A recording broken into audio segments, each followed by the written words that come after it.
It is September 25th, 2022. I'm, of course, Flying Ryan Go Krista along with. Tampa Motor Mouth Joel Verlin, who, I will say it's my birthday, and one of the things that you tend not to want as a present is an incoming hurricane. Yeah, you look on Yeah. the list, you want your football team to win, your fantasy team to do well. You don't want to deal with a hurricane.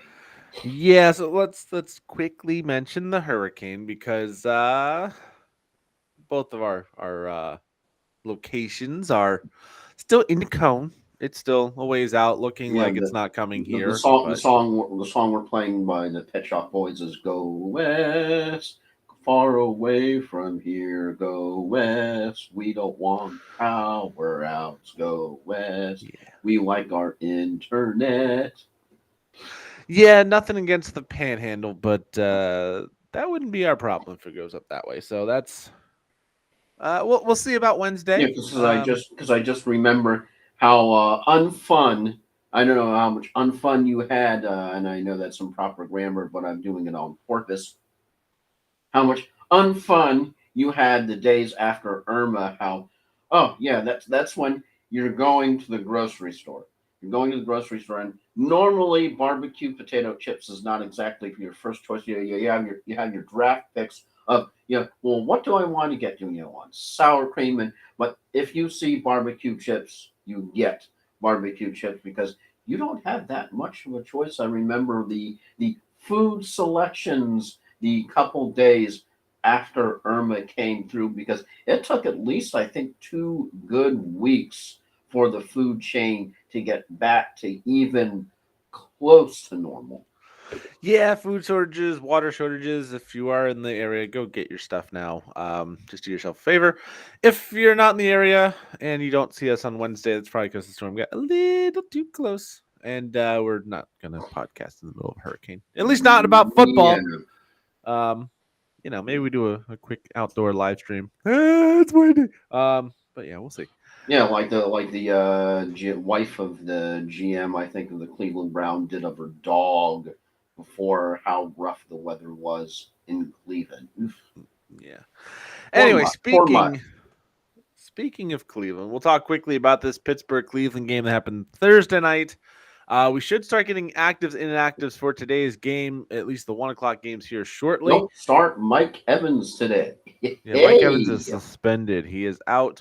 And then and, we'll and talk about all the games. yeah, and did you see that the NFL apparently sent the Buccaneers a strongly worded letter about retired coach Bruce Arians being on the sideline because there was some allegedly that he was had some part in the shenanigans that occurred with the kerfuffle. Yeah. Yeah, I saw that. All right. Anyways, Pittsburgh, Cleveland, 29-17. Cleveland win. It's closer than that. They literally last second fumble recovery in the end zone on a hook and lateral disaster for the Browns. Gets the margin. It's probably big if you're betting the game, but yeah, 29-17. Neither quarterback really lit. I mean, Mitch Trubisky over 200 yards passing. Jacoby Brissett looked pretty good, but it's still a lot to be desired there Here, when you know you're going to get Deshaun Watson back later. here's an interesting nugget from the Still Curtain. Here's what's really scary: the Steelers are nothing without T.J. Watt, 0-6 all-time record with T.J. Watt, without 0-5-1 in 2021 when forced out to leave early with injuries, 52-24-2 when Watt plays. That's a Yeah. very scary statistic. Yeah, and he did miss this game. So Trubisky 20 for 32, 207 yards, no touchdowns, no picks. Najee Harris 15 carries, 56 yards, and a touchdown. Trubisky a rushing touchdown, and Deontay Johnson 8 catches for 84 yards on 11 targets. Again, nothing spectacular on that side of things. Jacoby Brissett 21 to 31 for 220 and two touchdowns to have a solid game. Nick Chubb 23 carries, 113 yards, and a touchdown in this Doing one. what Chubb does best. Yeah. Amari Cooper and David Njoku were the passing attack. 7 for 101 and a touchdown for Cooper. 9 for 89 and a touchdown for Njoku. Early on, looked like this was going to be an absolute snooze fest. Kind of picked up in the second or late first, early second quarter, and back and forth the whole way. But the Steelers do come up short late. The Steelers fall to 1-2. The Browns to 2-1. The Browns currently first place in the AFC North by virtue of the fact they've played an extra game at this point and won. All right, waiting on inactives, but we'll come back. We'll get those as they come through. Let's start with the picks. We'll start with New Orleans and Carolina. For New Orleans, Alvin Kamara looks to play again. We'll get confirmation here shortly. CMC off the injury report will play. Both should be in your lineups. As far as quarterbacks, probably not. As far as wide receivers, maybe Robbie Anderson, maybe DJ Moore. Definitely Michael Thomas. He's been very good. And Chris Olave has the most air yards on the season, even though he hasn't gotten the production yet. They're getting deep shot opportunities to him. He's just got to come down with them. This game is in Carolina as the cat throws a chair. Funny, we're talking about the Panthers and somebody goes nuts. Did the cat have better throwing accuracy than Mitchell Trubisky did? Yeah, he didn't have anything, which is good. But this game is in Carolina. Carolina has to win this game or else their season really just falls apart through 3 weeks, 0-3, and they'd be in really rough shape going forward. So who do you think gets the win here? One has to wonder if the Panthers' pathetic play is play on words is the exception or is the rule. Yeah. So we definitely I don't know. I just love audio that comes in that unexpected. And when you're scrolling through a website and it pops in, it's like yay audio. I know that you tend to want to look for the Panthers just because you're trying to say, I don't know, is there any hope for their season? Do they have a prayer? Can they end up putting something together?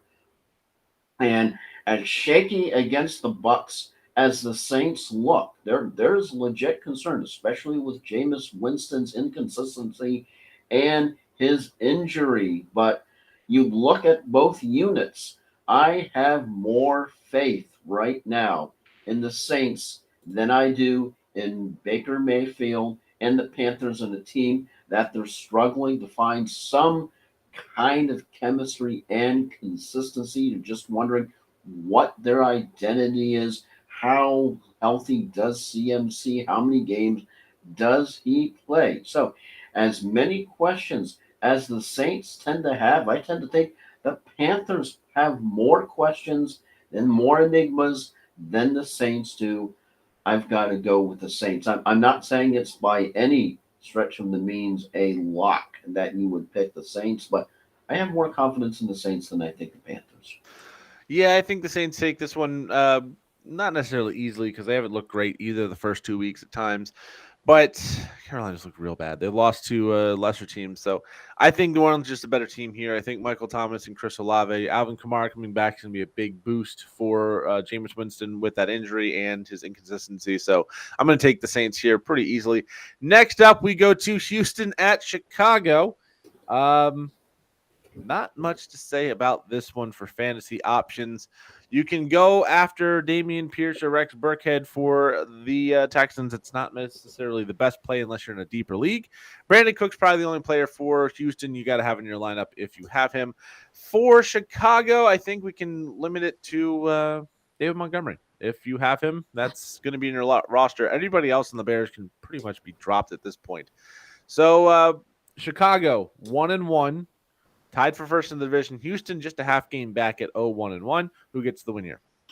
Oh, this is just one of those games that you have to hold your nose when Super Bowl preview. Let me tell you, it's a case of David Mills is definitely better at home than he is on the road, but it's how much faith do you have in Justin Fields and in the Chicago Bears and in general?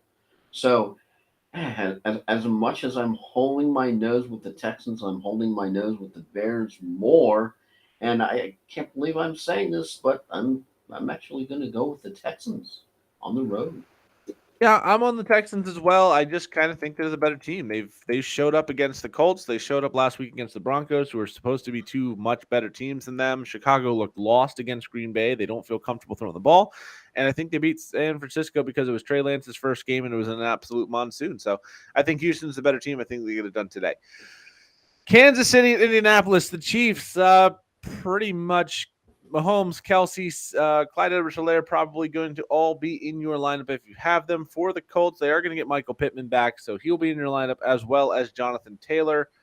As far as wide receivers for Kansas City, I don't love any of the options for a startable play there. And Matt Ryan's been terrible, so don't have him on your roster. Indianapolis is absolutely must win at 0-2, or sorry, 0-1-1. Kansas City 2-0 does not want to give a game back. We'll get to what's going on with Justin Herbert here a little bit later, Oh but they boy. could open up a nice lead if somehow the Chargers go down without Herbert or with him, but it's more likely without that they will go down. Who gets the win here?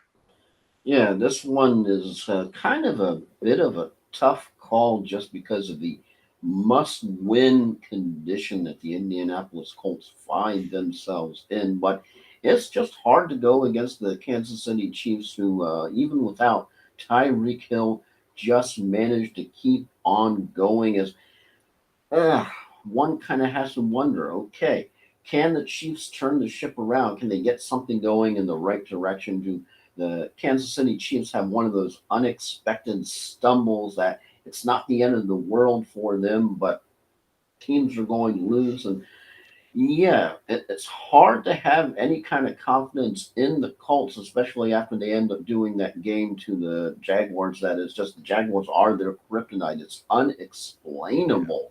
But yeah, this is just one of those things. I just tend to think that the Chiefs tend to think to be unprepared for the Indianapolis Colts trying to get something going. I think the Colts can find something deep down inside, because actually right now Indianapolis is actually outstatting their opponent. That doesn't always uh, lead to the dubs, but yeah, you've got stars like Taylor.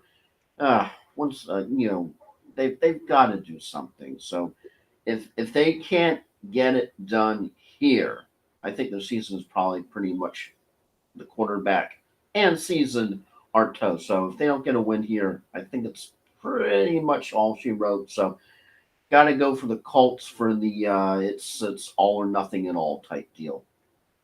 All right, I'm going to take Kansas City. I frankly just think they are the better team. And Indianapolis has looked so bad. Matt Ryan has looked so bad the first 2 weeks. I can't imagine Kansas City going into losing this game. Jonathan Taylor is going to have a massive, massive performance. I do think having Michael Pittman come back will help, but the way they looked against the Jags, I know that's the kryptonite matchup. They don't do well in North Florida against the Jaguars. That was a bad performance either way, even if it is against a team that typically has your number. So I'm on the Chiefs. All right, next up, I'm going to say this is probably the highlight game of the week, and that's going to be Buffalo and Miami. The Bills look every bit the best team in football. The Dolphins, a surprising 2-0 after the massive comeback last week. For Buffalo, Josh Allen, Stephon Diggs, Gabe Davis expected to play. All should be in your starting lineup. Knox and Singletary on the fringe, maybe in deeper leagues or even a flex option tight end for Knox. For the Dolphins, Waddle, Tyreek Hill, going to be in your lineup. Tua, an interesting streaming option. Micah Hyde for the Bills at corner is on IR, so that's a big boost for the Dolphins' passing attack. Not so good for the Buffalo defense.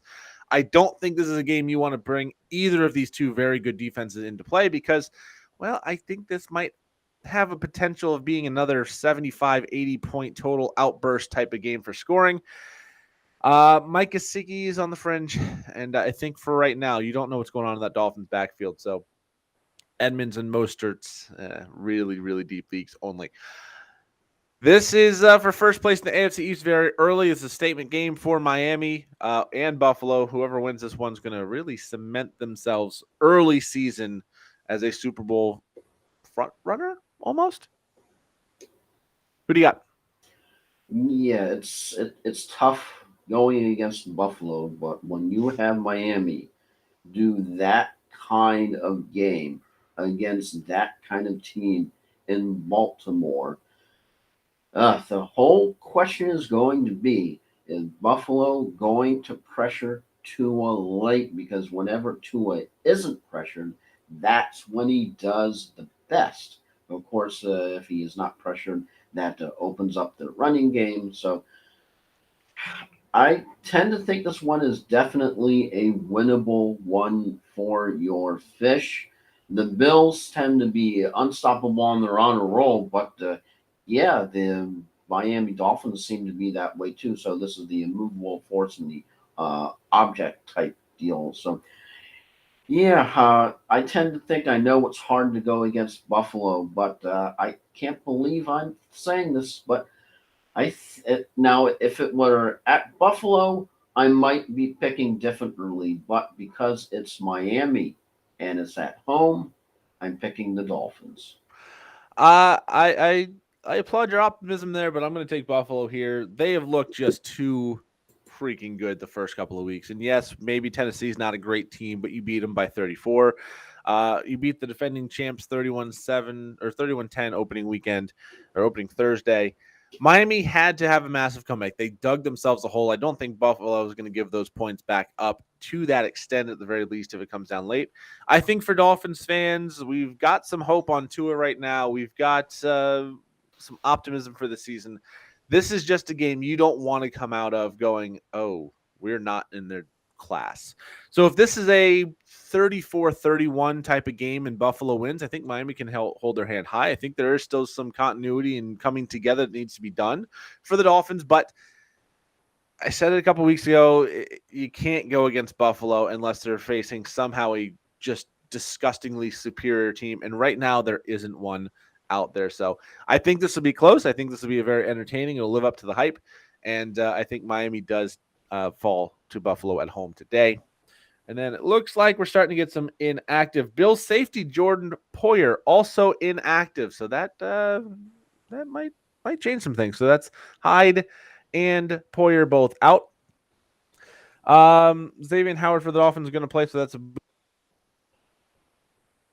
J.K. Dobbins is active. Kenyon Drake inactive. Alvin Kamara is active. So we'll keep sprinkling these in as they come through. We'll go to the next game on the schedule now. It is Detroit at Minnesota. Both teams 1-1. Detroit has looked much better than normal the first couple of weeks. Minnesota looked like a legitimate Super Bowl contender beating the Packers week 1.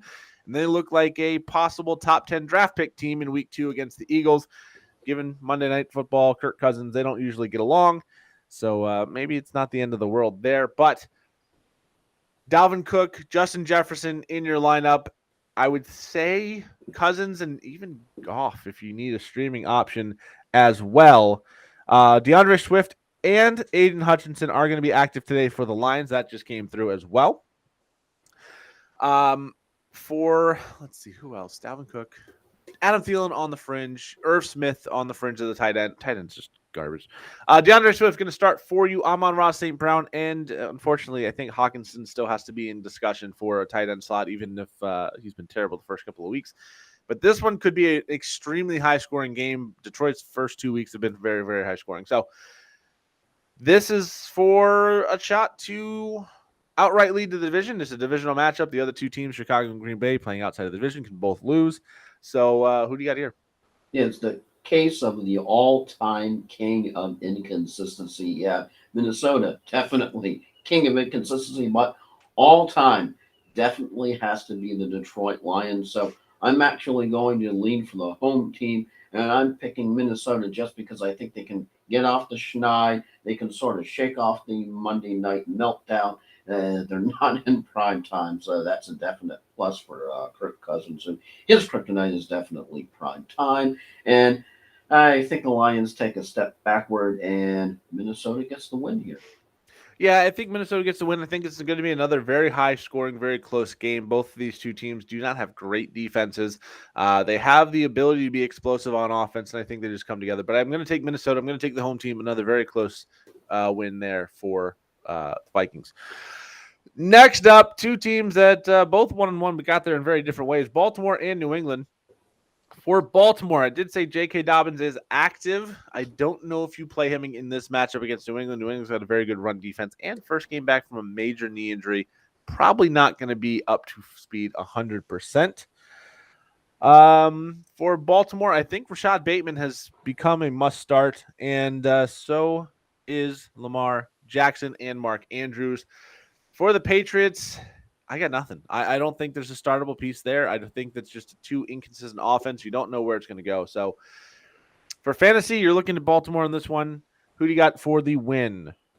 Yeah, No Jacoby Myers today for this game. yeah, because the old Ravens would have never given up a fourth quarter lead like they did last week. And if Baltimore can't run the ball, and that's how they're built, so that's kind of a tough deal. As yeah, you're looking at how does a team come back from that blown a lead?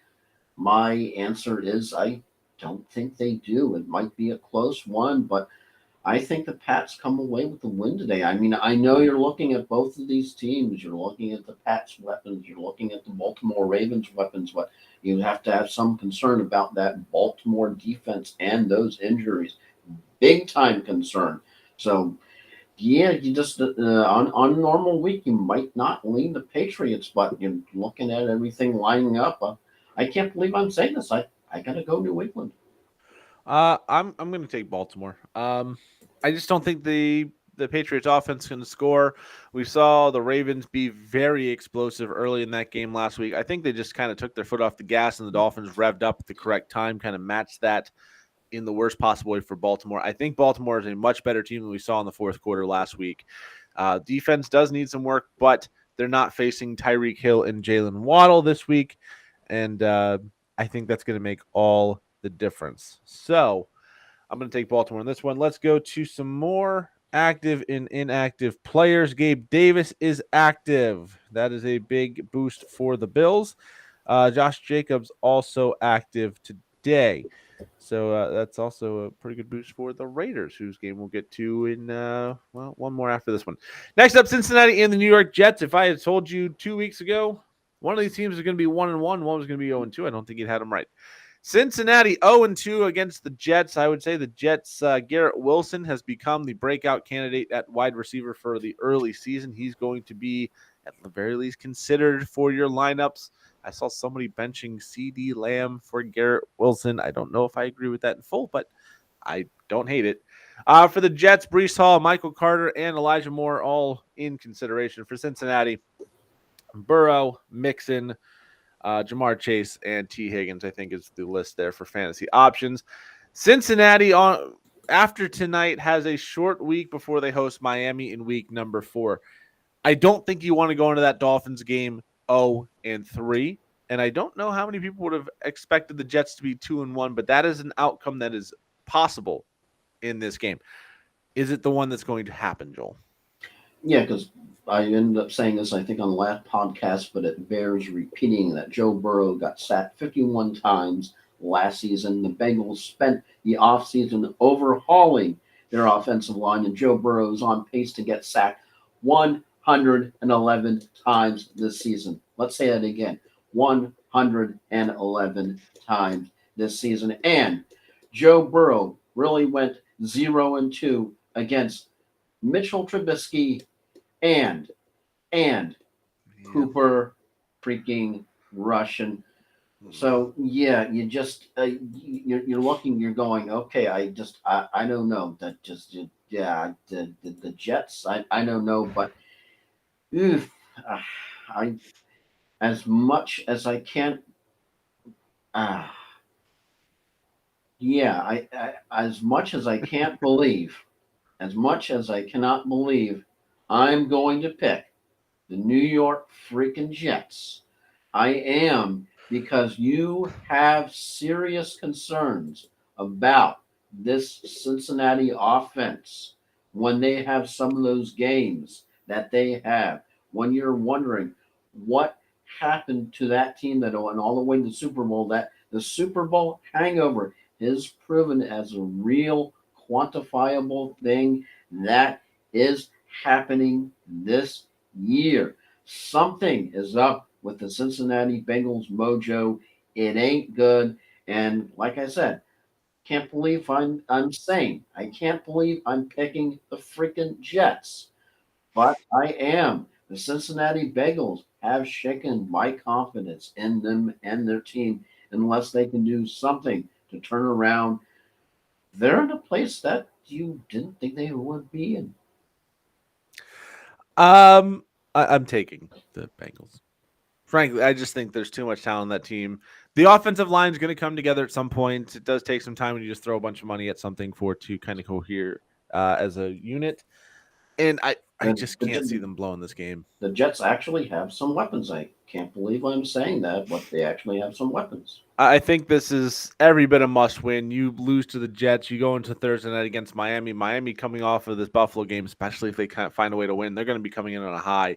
They're going to be coming in very confident. Even if it's a close loss, they still probably come in feeling pretty good. So I don't see a good way for Cincinnati to come out of this game 0-3 and make the playoffs. They are. I think Cincinnati's going to win. I just think Cincinnati's too good to lose. All right, next up, Las Vegas at Tennessee. For Vegas, Devontae Adams, Darren Waller going to be in your lineup. Carr and Josh Jacobs in consideration. For the Titans, as bad as it's been for the first 2 weeks, Derrick Henry still going to be in your lineup. End of list for the Titans, I would say at this point. Maybe Treylon Burks if you're real desperate. I do expect Derrick Henry to be much better this week, and going forward, the matchups start to ease up. Even if Tennessee's not great, they have Robert Woods. They do have some weapons to open it up. They just have to be willing to throw the ball a little bit more, a little earlier. But only time will tell if that's something they do. Both of these teams 0-2. Both of these teams cannot afford another loss. And one of these teams might have their season completely derailed by the end of the day. Who is going to get the win? That's much, much needed for both. Yeah, because you saw that Tennessee Buffalo game, and you saw the meme of that had the oh yeah, our expectations were low, but holy we didn't realize they were going to be this low. So that was just an utter freaking disaster. And that you look at both of these teams, that Tennessee secondary is talking about freaking major messes. That is in a major freaking mess. And yeah, Adams should just have an absolute field day against that Tennessee secondary. And so, yeah, as much as firepower as Tennessee can bring to bear and muster out against, I just think that they're just too mentally injured to end up winning a game against the Raiders after that utter, complete smackdown the Bills gave them in prime time when we're going, how much did they score? How much? Yeah, that's the Jim Mora again, the playoffs. So, yeah, it's just, Ooh, might have lost Joel. Joel is frozen. So give that a second. Maybe do a quick refresh. Maybe he's not frozen. Hold on.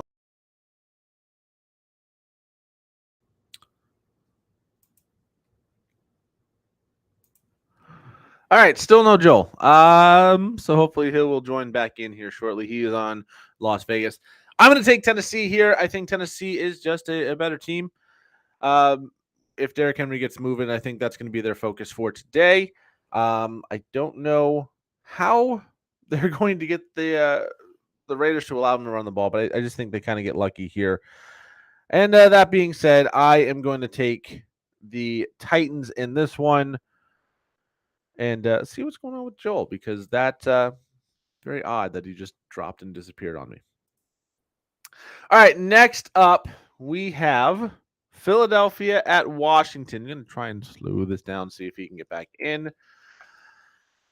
Philadelphia looks very, very good so far. 2-0 on the season. They have look dominant both their 2 games. For this one, you're going to be playing Miles Sanders. You're going to be playing Jalen Hurts. You're going to be playing A.J. Brown and probably Dallas Goedert as well. I think Joel actually completely crashed on us, so he may or may not be back. We'll have to get his picks here later.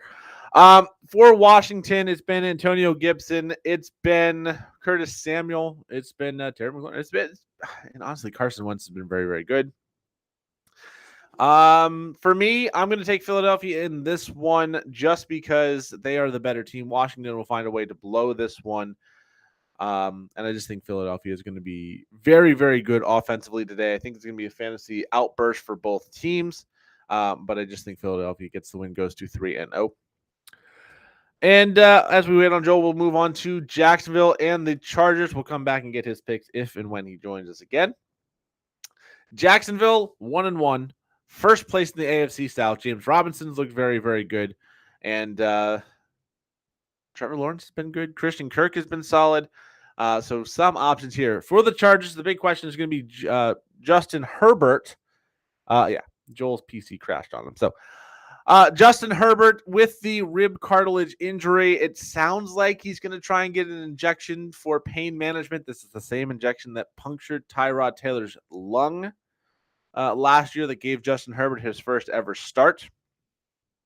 Although I think a lot of Chargers in play. We're still waiting on official word on Keenan Allen, whether he will play or not. Mike Williams, Austin Eckler, and Garrett Everett, all in better shape if Justin Herbert plays. If not, I think it's Chase Daniel is the backup quarterback, and that makes this game much more interesting. It sounds to me like Herbert's going to try and give it a go. I think when it comes down to it, it's more pain tolerance. It's not something that's going to get worse. They'll protect it as best they can. I'm going to take the Chargers. I think this is just too good of a team. Even if it's Chase Daniel, it'll be a game. Jacksonville, though, might get lucky. If Herbert misses, this could be a different pick. This could be a different game. I'm going to take the Chargers in this one today. And we'll move on. Again, still waiting on Joel to come back. He is restarting the computer as we speak. Los Angeles Rams at the Arizona Cardinals. Both teams 1-1. Both teams getting a big needed win in week number 2, not in the most convincing ways. For the Rams, Matthew Stafford, Cooper Kupp in your lineups. On the cusp, I would say Darrell Henderson, Cam Akers, and Allen Robinson on the fringes. Tyler Higbee, I think, has become a must-start at tight end. For the Cardinals, you've got Kyler Murray in your lineup. James Conner is going to be a game-time decision. If you have him in fantasy and you don't have another late-game option, probably better to bench him and get him out of your lineup, as Joel is finally going to rejoin us. All right, Joel, we will go back. Sorry, I have absolutely no idea what the bleep that was, but all of a sudden the computer decided to, hi, I'm going to turn off, and then the internet connection is going to go. Yeah. So I've covered 2 games. We'll get your picture in a second. Oh, it happened again. Oh, it happened again during the hashtag. Oh, that's a shame. And thank you for flying. Oh, he's back. Anyways, so I covered Philadelphia, Washington, Jacksonville, the Chargers, starting LA and Arizona. But real quick. Maybe that's because I picked the Jets, and so just the internet connection could not handle the fact that I'm picking the Jets and the internet connection going, oh, hell no. Yeah. We're going to shut show this guy him down. He's going crazy. All right, quickly, pick for Philadelphia, Washington for you. I've got Philly. Oh, yeah, because it's very hard to have any confidence at all in the Commanders, especially with how Jalen Hurts and that entire rushing offense can just absolutely kill other teams. It's hard to go with the Commanders. And then, even though we have a lot of uncertainty with Justin Herbert, Chargers and Jaguars for you. Oh, yeah, it's just, with the Jaguars are flying high after you beat the Colts, but even with a backup, I think the Chargers can get by the Jaguars when you have Eckler, when you have that solid a team that can get behind their backup. It's just tough to. I think the Jaguars are going to be punching out of their league. It's just hard to see them get back and do that again and have a back-to-back week of victories against those teams. It's hard for me to swallow that pill. Yeah. All right. And then back to the Rams Cardinals again. Stafford, Cup in your lineup, Higbee in your lineup, on the fringe, Robinson, Akers, and Henderson. For the Cardinals, Murray, Hollywood Brown, Zach Ertz in your lineup for sure. James Conner game time decision, so make your plans accordingly. If you don't have another late game option, probably better to sit him just in case because it's a true game time decision. Who do you have in this one? Yeah, it's just a question of which team do you have more confidence in, less as a hard as the Cardinals have done as a tough start as the Rams ended up having. As oh yeah, they had that game with the Bills coming in to that banner night and doing what they did.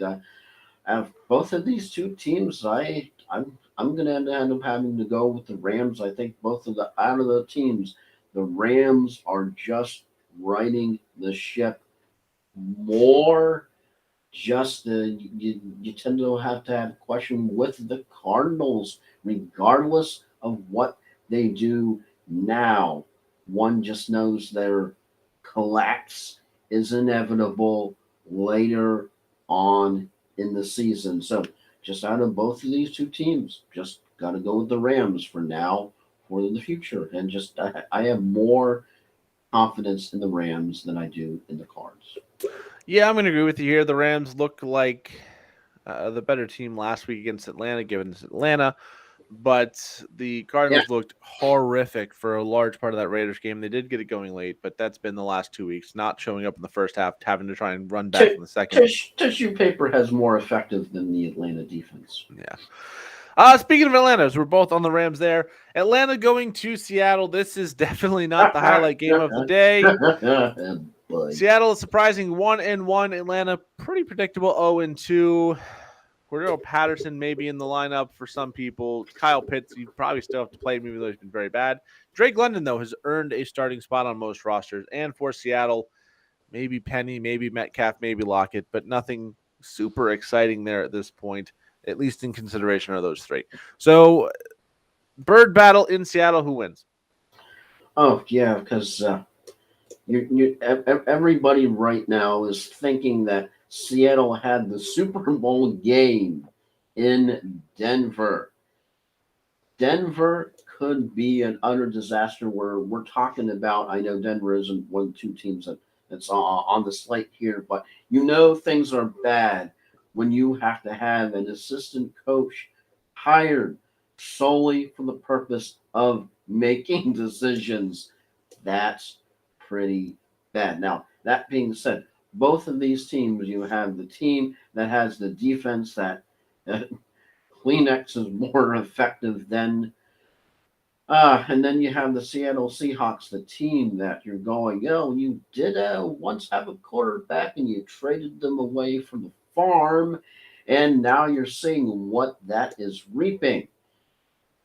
Ugh, I don't know. This is one of those games that you're holding your nose and you're picking, and you're not picking the Atlanta Falcons because you have a lot of faith in their defense, but you're picking the Atlanta Falcons because the Seattle Seahawks, even at home, are that freaking bad a football team, and that's why.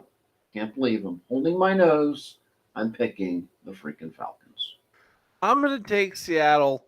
It is a home game for Seattle. They play better at home. They looked very good against the Broncos in week number 1.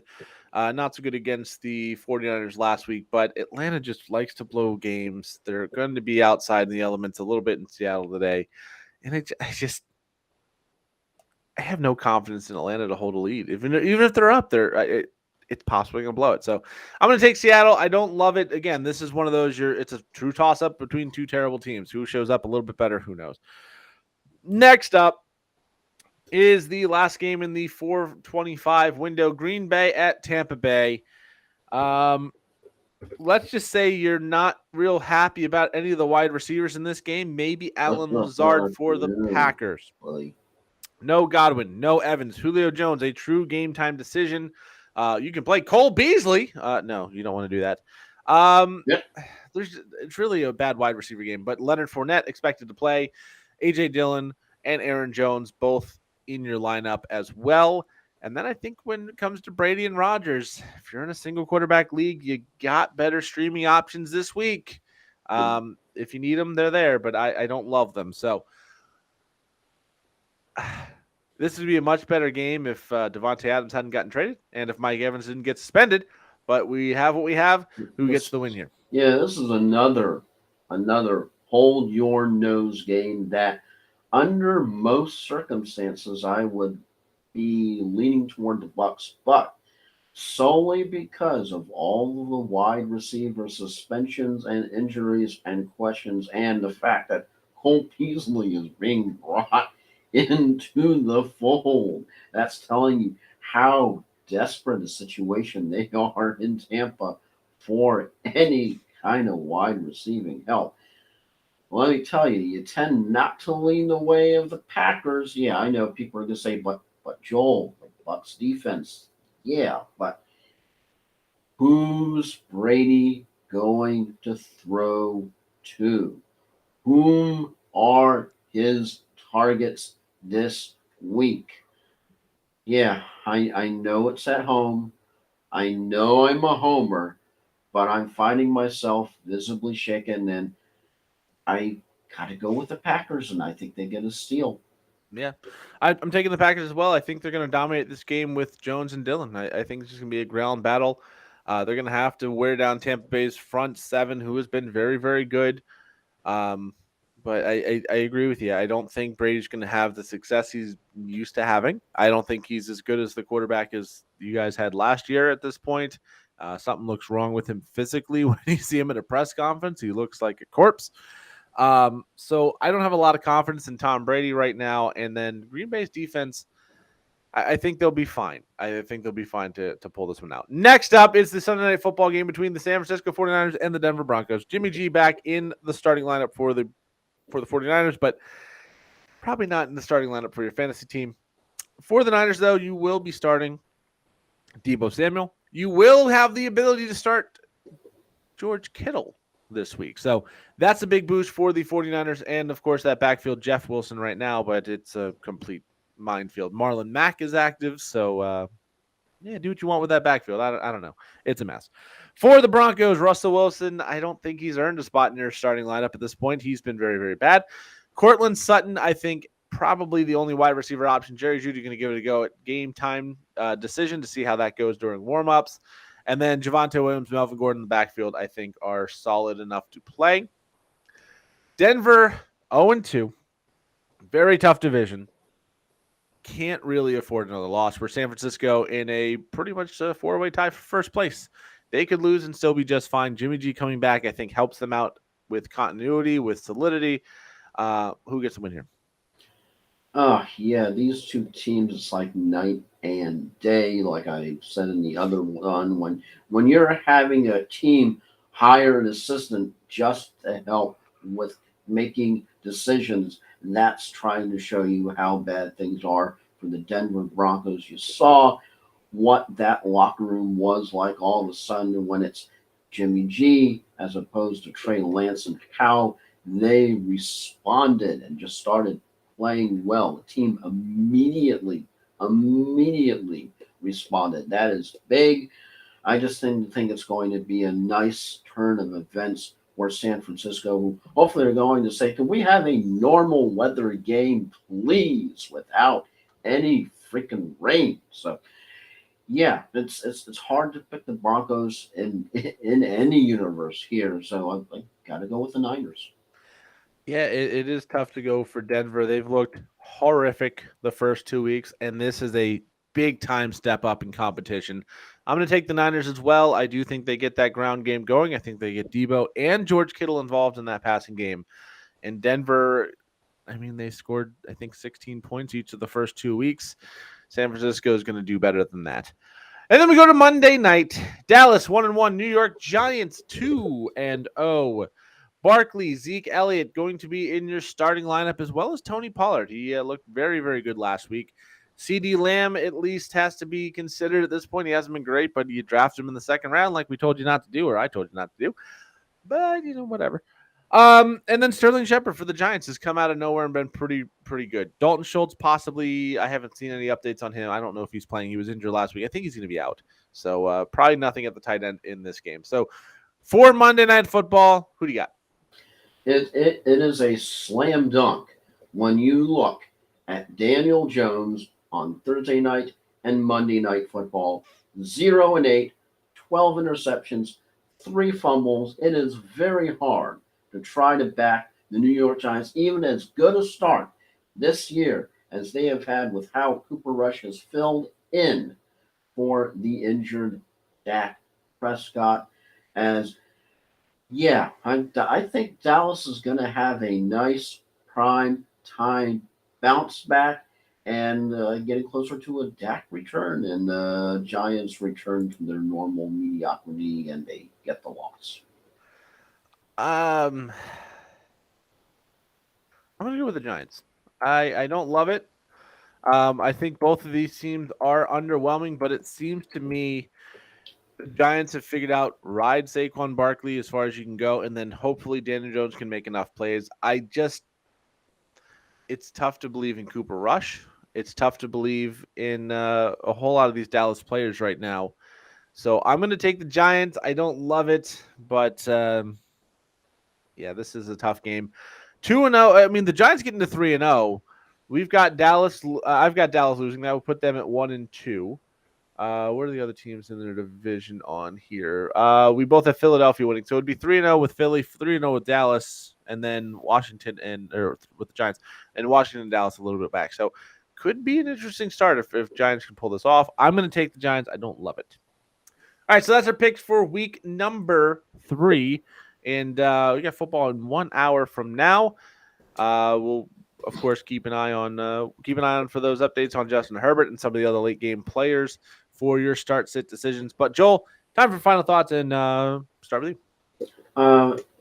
My final thought is just kind of sort of an interesting thing that happened because of Bucs wide receiver Mike Evans restructuring his contract during the offseason, which of course lowered his 2022 base salary to a league minimum $1.212 million. Now, that's interesting, but this means that this week's 1-game suspension will now cost Mike Evans $62,222 rather than the $715,000 if he hadn't restructured his contract. So after that fine, I bet he's glad that he restructured his contract. And that's my final thought. All right, so before I get to my final thought, just recapping the news we know as of right now for active and inactive. Jameis Winston will play with the back injury. Justin Herbert is still a game-time decision. Alvin Kamara, DeAndre Swift, Josh Jacobs, J.K. Dobbins are in. Kenyon Drake officially out.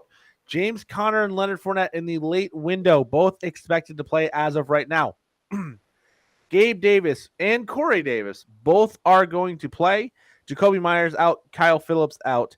Sammy Watkins on IR for the Packers. We talked about the receiving woes in that game. That's one more out.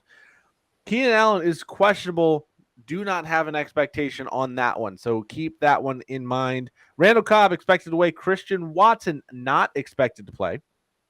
Russell Gage in the late window and Brashad Perryman, both the Bucs, both expected to play. Julio Jones, a true game time decision. And in the nightcap, Jerry Jeudy, KJ Hamler, both questionable. Tomorrow night, Michael Gallup, questionable. Kadarius Toney is doubtful tomorrow night. At the tight end position, Hawkinson, Dawson Knox, Hayden Hurst, CJ Uzama, all able to play this week. Taysom Hill is out. And Dalton Schultz, questionable for Monday night. So that is the oversimplified, just quick in and out for this week. May I toss out a bonus final thought? Yeah. Bonus final thought. How about this? Are you ready for this score? And can you imagine what it would have been like in fantasy? This is actually a Division 1, because I checked. I'm going, is this Division 1 with the score? Yep, this is Division 1. Final, Stephen F. Austin, 98. Warner, absolutely nothing. Can you imagine? Can you imagine flying the fantasy football stats for that freaking game? That'd be nasty. That would just be wrong. All right. Final thought for me is going to be talking about the weather and the hurricane. Um, First and foremost, do not watch the Weather Channel if you get nervous, because the Weather Channel will tell you the storm's coming for you. They 5 will show minutes you of an individual watching the model. Weather Channel, and you will be hyperventilating. Yeah, don't be wrong. It's a good source of information. However, it's presented in a dun dun Update: the whole world is going to kind of way. die. End of Yeah. update. Yeah, I mean, especially right now, you start putting the people in place. Don't watch the Weather Channel. Find a good local person. I know we both follow Dennis Phillips. As far as weather, very calm, very rational. I always liked his number 1 rule 7: don't freak out unless Yep. he's freaking out. Yep, don't freak out unless he's freaking out. That is a good rule to live by in general life, especially when it comes to weather. But as of right now, there's one model that takes this into Tampa Bay, which is the region we're both in. The rest of the models seem to take it to the Panhandle, but that is the Euro model that takes it in here. So people are freaking out. But the Weather Channel, the Weather Channel, they show that on its own. This is the model. It's going to Tampa, and everybody goes, "Wait, why is it going?" I had a panicked call from my grandmother, who was in Port Charlotte, Florida. It's only an hour south of where I'm at. Still technically in the cone there too. Freaking out that a Category 5 storm will go to Tampa because the Weather Channel showed the Euro model going directly into Tampa at the Category 5 because they showed one model run of one model. For those who don't know, models in a weather forecast are several hundred runs, and then they take the average and they kind of go, okay, well, this is what we think. As Dennis always talks about, how you have the windshield wiper effect, and that really can drive you absolutely. Oh, it can. Nuts. And right now, you're looking at a trend, and the way the National Hurricane Center, the cone you all see on the Weather Channel. This update. Yay, this looks good. This update. Oh god, we're gonna die. It's this update. Yay, this looks good. That update. Yeah, the way that National Hurricane Center guidance goes is they get all of the models, they kind of put together what they think is going to happen. It's usually the average, and then there's a error margin, and it's a set number. It's 5 days out. It's 150 miles or whatever it is, 4 days out. So that cone's going to be 300 miles wide, no matter what, unless it's like it's going here, which is very rare. So don't freak out. Like, be prepared. Plan. We got water. We got stuff. We have a plan to get out of here if we have to. But don't freak out.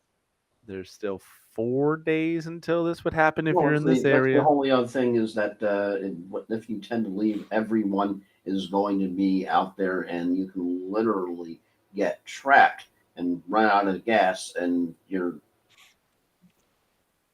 somewhere. So you're screwed. Yeah, I mean, make your plan early. Get out if you have to get out, but don't panic yet. It's still 4 days out. There's still a lot of things that can happen. They don't know the strength. They don't know the timeline. Wednesday to Friday, depending on how it goes. It's even slowing down, because it was supposed to be like Tuesday, Wednesday, and now it's slowing down. It's going to be interesting. You got plenty of time, but the Weather Channel just there to scare you. Nature is going to do whatever Mother Nature wants to do, because she is queen. Yeah. So if you have anxiety issues and fear of what could happen, don't watch the Weather Channel. Do yourself a favor. Look at the forecast. Watch Dennis Phillips live, who tends to do. He's on Facebook. I think he's actually live now. I think because he tends to do his thing like it's now weekly because, of course, of the imminent weather threat. So he does things like 7 o'clock, I think, every night on Facebook. Yeah, right now Facebook every night about 7:30. So we'll probably get some kind of weather from this. Hopefully not the worst of it, but we'll see. We'll see. We want our internet go west. Yeah, we'll see about a podcast Wednesday or whatever. obviously a Go lot of unknowns there. west. We want to podcast. Yes, go west. Yeah. So we'll keep an eye and hopefully we'll be here Wednesday. No problem for us. And sorry, Panho, you Amen. can take another one. Anyways, that's our time. I'm flying Ryan Gilchrist along with Tampa Motor Mouth, Joel Verone. Go west. and enjoy the football and we